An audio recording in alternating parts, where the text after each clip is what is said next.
Thank you. I would be remiss if I didn't start off by thanking The Economist for organizing this incredible event. I've been blessed with the ability to travel globally to attend many conferences, fora, and events, and I can tell you that The Economist events, wherever they're held, are amongst, if not the best in the world.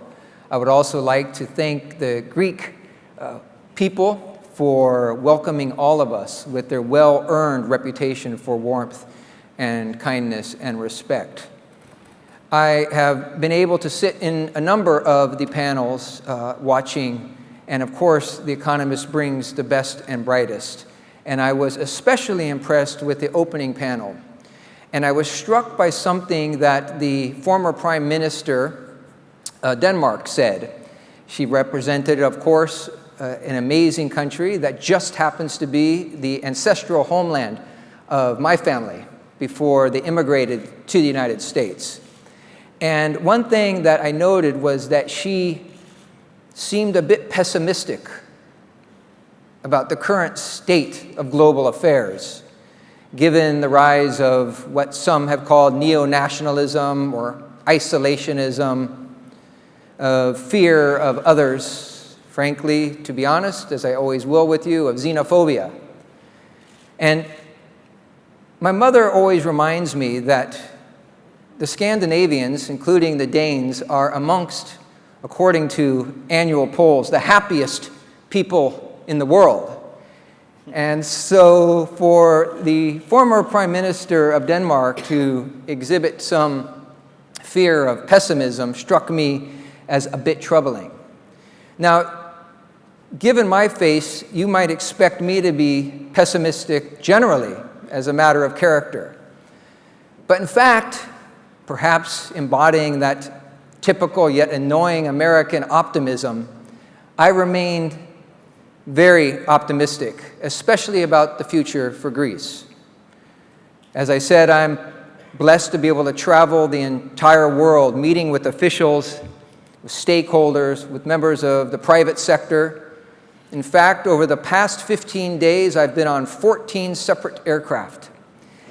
And one of the things that I've learned is that despite what appears to be global turmoil and a sense of inward looking and the avoidance of alliances that have sustained liberal democracies like Greece and the United States, among others, for decades, there remains a powerful yearning, not just among those individuals who, for no fault of their own, have been forced to leave their countries because of war or terrorism or crime, but individuals who have worked and have been able to earn a great deal of money and yet lack the ability to prosper even further by living or at least traveling through liberal democracies like Greece.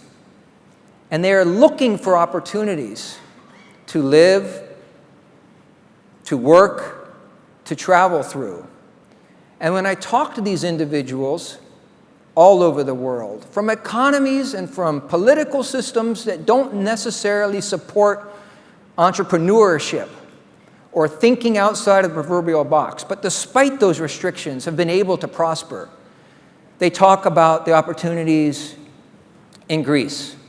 In particular, its Golden Visa program, which, as you all know, has resulted, since its inception, of over $2 billion in foreign direct investment through the purchase of property here. These individuals are striving to live and work amongst us.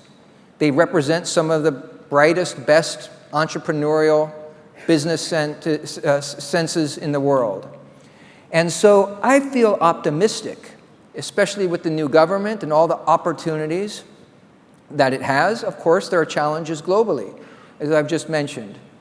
But we hear from people in places like South Africa or China or Russia or Turkey whose passports are not very valuable in terms of visa-free travel, or who, as I've already said twice now, live in somewhat restrictive environments, look for opportunities to reside amongst us in more liberal democracies. And we're seeing an increased interest in Greece, in addition to Portugal and Spain, which, as you well know, have very good golden visa programs. And we're hearing more and more of those individuals ask about citizenship, not just residency, but citizenship by investment programs, the sort that you're well aware of in places like Cyprus and Malta and Austria and the Eastern Caribbean. And so I think Greece is in a particularly beneficial position now to reach out to those high net worth individuals, to seek foreign direct investment, and to help this great, amazing country reduce its sovereign debt and to increase its sovereign equity by bringing in large foreign direct investments through perhaps direct contributions to the government of Greece, if that's something that the government is interested in the future, or to continue with the very successful golden visa program by obtaining very valuable real estate purchases that enable individuals to reside in this country.